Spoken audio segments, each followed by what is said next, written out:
Tensions over Patriot missile deployment, Russia and NATO are cooperating with increasing closeness. At least 10 Russian combat units are heading to various NATO countries, including the US, to participate in military educational programs. Yeah, let's turn now to our correspondent Ivor Bennett, who's following the story for us.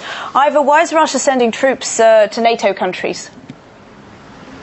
Well, it's not necessarily about one teaching the other. It's more about coming together and collaborating on military training exercises, and it's all within the framework of Russia-NATO relationships, which includes cooperation on broader issues like the fight against terrorism and the fight against drug trafficking from Afghanistan. So what will be happening is that at least 10 units of paratroopers from Russia will be going over to countries, NATO countries like the United States, Germany and other countries as well, to take part in these military exercises. We're not sure exactly what they'll entail yet, but they'll be happening some point in the next few months.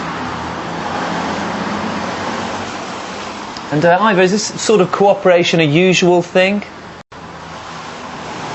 Well, this sort of military cooperation, it's not the first time this has happened. The first joint military exercises between NATO troops and Russian troops was actually in 2004. But it is the first time this has happened since the conflict in South Ossetia almost 2 years ago between Russia and Georgia, which severely strained relationships between NATO and Russia, and formal talks were actually suspended for some time during the second half of that year. And so this really shows this is significant in the re-establishment of these relationships, and this was reinforced by the presence of NATO troops from the United States, Britain and as well as France in the Victory Day parade in Moscow here on May the 9th. However, also the armed forces have announced today that they'll be ordering a new fleet of military transport aircraft from Ukraine. What's the reason for this?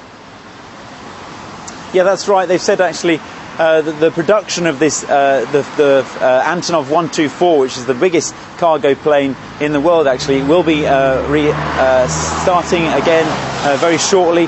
This was actually originally a Soviet-made plane, which had factories in Ulyanovsk in Russia as well as Kiev, but Kiev production actually ceased in 2004.